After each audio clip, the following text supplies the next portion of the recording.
Hey guys, Matt Bishop here. We are backstage at the Sands Event Center here in Bethlehem, Pennsylvania, and I am here with a rock great, and I don't hesitate to say that, the one and only Scott Stapp of Creed. Thank you for joining me, my friend. How is this tour going so far? You know, I think as every tour has gone since we reunited in '09, it gets better and better. You know, a little bit of we stumble across a little bit of our mojo from the past, you know, as we continue to play, and you know, there's been some great moments with the fans in virtually every city that are very you know, inspiring to us and letting us know that our music is still connecting. You know, even the catalog, as well as, you know, Full Circle, which came out in '09, and so, you know, we're excited and you know, love touring. You know, it's funny. Full Circle came out in '09, but fast forward now, it's 2012. You guys are out touring, you know, playing all the old hits, doing both albums, and it seems like now we're doing all our songs. Yeah, but now it seems like everything is really coming full circle, and it's, you know, that album name is really ringing true right now. You know what?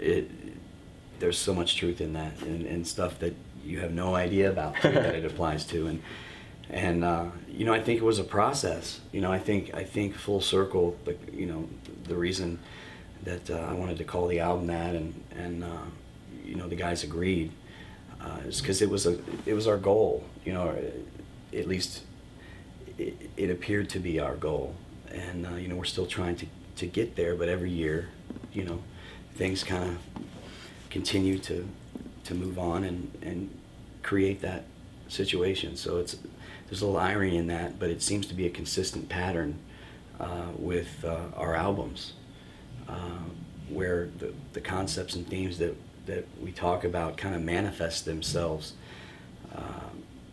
in a more dramatic way, you know, after the fact. So it's been interesting to see how the music parallels our life, and then hear the stories that the fans share about, you know, their journey in it, and you know, it just continues to fill me with gratitude and appreciation and a daily just giving thanks for the opportunity to be an artist and to sing and perform and write and have folks that want to come out and enjoy it, and I'm so grateful for it. You said that I have no idea how it kind of how close it is and how relative it is. Well, you're going to give fans an idea of how much music and life are parallel with your new book that's coming out October 2nd, yes. Sinner's Creed. Yes. What can readers expect from this experience? I think most definitely they're going to learn some things that they've never known, never heard of, and be shocked by some things. I mean, not that I didn't intend that. That's just the reality of the situation and you know, my story. And you know, I felt at the time of my life when I was writing the book that it was an important part of me growing as a human being. I was making a lot of changes in my life, and finally stepping out of denial of certain things, and taking action and realizing the importance of that. And I needed to, you know, look back on my life with the idea of resolving it and moving forward, as opposed to living in a situation where I got one foot in the past and one foot in the future, and I'm not in the now. And, you know, things that are out of my control are controlling my life. And so it was an important process of just finally expressing and facing everything, good and bad. You know, I didn't spare myself any you know, grace. I told it like it was, and accepted my role in whatever. I had to do that. It was very important for me to be thorough and accountable.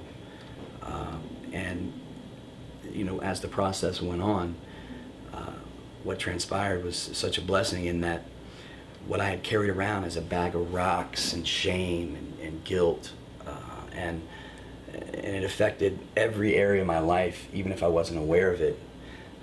You know, mistakes, negativity, things that I created for myself, or resentments, or whatever it was in my life that was negative, and I had to resolve it.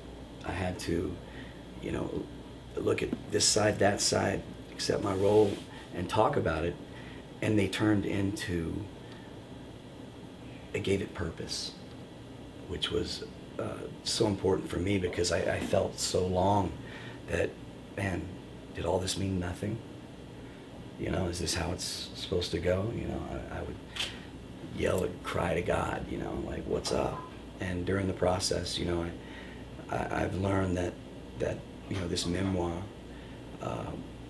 has now become more about sharing a story of struggle and abuse and other things, and then rock and roll, and then other decisions, and the journey of overcoming it and finding recovery, and sobriety on multiple levels, not just with alcohol and drugs, clarity, and perspective and humility, and it really was a healing process for me, and I hope that those who read it can connect in some way, which I believe everyone can. That's why I call it Sinner's Creed.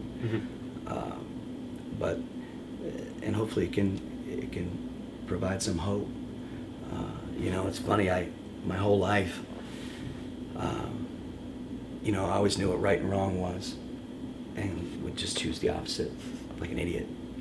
And I think I can laugh about it now, but I'm a sinner, whatever you want to call it. I'm not a perfect human being, and for me, just coming to grips with that, and saying, you know what, I don't care what anyone thinks, man. It's just, I gotta be true. I gotta be honest, I make mistakes, say what you want about them. I also do some positive things, I feel, and I'm trying to grow as a human being, man. And, it was good for me to get that out there, and then also share the stories about behind the scenes stuff with the band, and with the record company, and there's some very interesting characters that are real.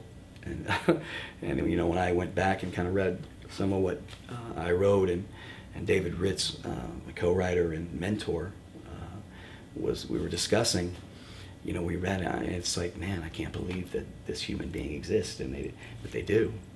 And it's an interesting story, I believe. Even if you don't like Creed, it's an interesting story. So I hope that it connects, man. You sort of answered this next question, but just to reiterate, are you hoping that this won't just be, oh wow, crazy story about Scott Stapp, but are you hoping that somebody will actually, learn from it? Yeah. Maybe use it as kind of a self-help in a way, like, oh wow, I'm kind of headed down this road. Mm-hmm. Look what happened here. Mm-hmm. Maybe I should take a step back and reevaluate. It's definitely not a typical rock and roll book. I do discuss some things, but it's not about glorifying, a documented world and lifestyle that everyone has, an accurate preconceived idea about. I talk about the effects it had on me and the decisions that I made, but most definitely in walking through this and failing over and over again in big ways. I'd have periods where I'd be on the right track and, sober, and then boom, and then 6 months later, the same thing. I mean, it was a battle for 10 years, and I was trying to do it alone. A lot of ego and denial, and, I had to learn to surrender. I had to learn to listen to other people. My way wasn't working. My way was becoming insane, which is, in my opinion, I think the definition is doing the same thing over and over again and expecting a different result. If every time I had a drink, I'm seriously allergic, it's documented, I'd break out in handcuffs and end up on the 6 o'clock news, or do something stupid I didn't remember. But every time after a break, this time will be different. And it's part of the learning process. I'm a little hard-headed, so I felt that in my journey of faith that I had to learn lessons over and over again, and the extent of the embarrassment and shame had to get bigger and bigger to break through whatever was blocking my clarity in addressing the character defects that were keeping me there, and also accepting that I have a disease. I'm an alcoholic and an addict. I didn't want that, but there it is. And so I talk a lot about that journey, and you see how that played in a lot of things.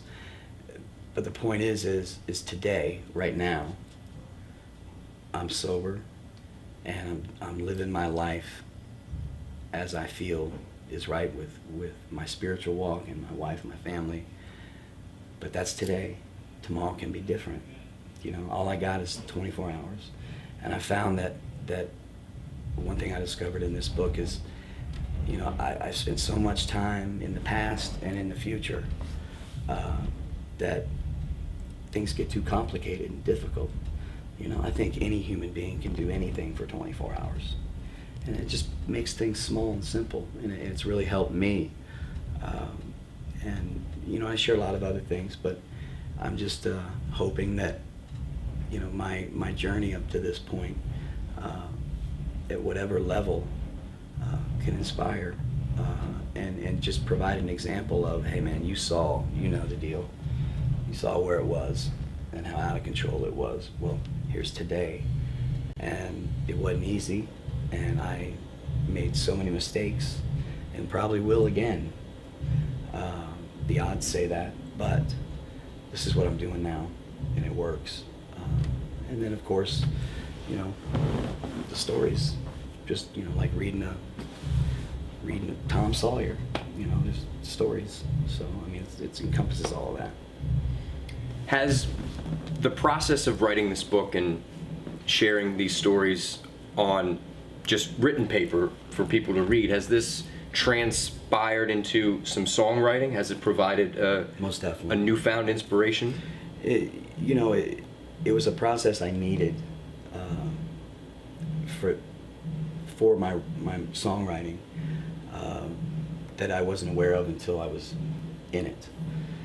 And I found that, at times you're writing and then all of a sudden you're like, whoa, these are song lyrics and there's a song happening here. And, David Ritz would see the same thing, and sometimes, it would happen to him as well, and we'd be riffing, back and forth, and like, hey, let's mark this. That's, that's a song. And, so it definitely did that, and I think, being a songwriter, that is probably pretty normal. But I'm thankful for that, because it definitely put a new excitement and inspiration on that aspect of my songwriting, and reminded me of the importance of that to me, and to spend time doing it the old-fashioned way, with a pen and a paper. I know we're on tour now, so it's tough to look way ahead, but it's been a few years since Full Circle. Mm-hmm. Is there a possibility of a new Creed album in the works? Have you guys been discussing or writing songs, perhaps? Yeah, we started writing, Mark and I, in, I believe, November of last year. We've got about 10 or 11 solid ideas.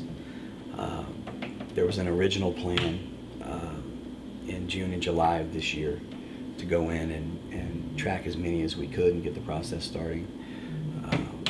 But things can pop up sometimes, and so right now we're focused on the international tour, and then when we get done with that, if everyone's still wanting to do it, make a Creed record. That's what I want to do. We got some great stuff, great songs, and stuff that I'm proud of, and so it'll happen. It'll happen. That's beautiful. I'm excited. I don't know about you guys, but you should be. I do want to take a brief moment just to go back in time a little bit. Mm-hmm. When Human Clay came out. Mm-hmm. It was the biggest album of that time, and it's to this day not only one of the best-selling albums. That's beside the point. It really is one of the great rock albums of a generation. Thank you. What was the experience like when it was all happening, firsthand? MTV and number one on Billboard, and just. Looking back, it's very surreal. At times, it's almost like, it didn't happen, or how did we do that? How did we handle that? We're 4 guys from Tallahassee, Florida, and we get a record deal, and a month later, we're getting interviewed by the New York Times. I've never done an interview in my life, or MTV, or something huge. Trial by fire. And you know what? I wouldn't have it any other way. The writing of Human Clay and the recording of Human Clay was a very new and beautiful process for the band because of the success of My Own Prison. We didn't have a financial stress, of having to worry about paying our electric bill, or, budgeting for, hamburgers every week, So we really got to be free as artists to create a recording environment that was very inspiring and conducive and on our schedule. And we wrote during the My Own Prison tour. So we came off My Own Prison, with all the songs virtually that are on Human Clay written or in the works. And then we, went to the studio, and there's a big jam room. It was a house we rented. And we just jammed the songs for, weeks. And they developed and they grew, and the fans were involved, because we played these songs. We'd audition them on the fans during the My Own Prison tour, and we could get reactions and see the impact. This is before YouTube and all the recording of everything. I don't think you can do that now because it would ruin the impact of the material. But within the industry, people call it the stars aligning.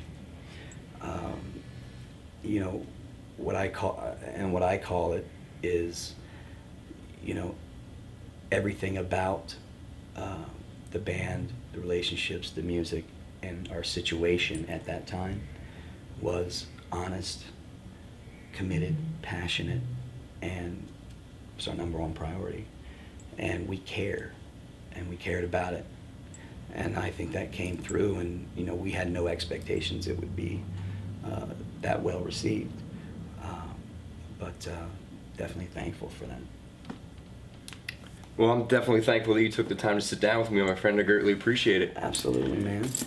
Ladies and gentlemen, Scott Stapp of Creed. The band is on tour now, so catch them while you can. Hopefully going into the studio sometime in the near future. Yes. New record coming, and Sinner's Creed. Sinner's Creed. Sinner's Creed, a memoir by Scott Stapp, hitting bookshelves October 2nd. And I forgot. What'd you forget? There's a song that I wrote called Sinner's Creed that is going to accompany the book. And anyone who purchases the book can download it for free with a code that they'll receive when they purchase the book. So kind of giving that to the fans. So stay tuned, and that'll be available for download October 2nd, same day the book comes out. Nice little gift for you guys. I know October 2nd seems like a long way away, so until then, The Great Divide by Scott Stapp is in stores. And if you haven't gotten it already, you're probably one of the only people in the world that hasn't. One of the greatest albums of all time, Human Clay by Creed. Pick it up and crank it up.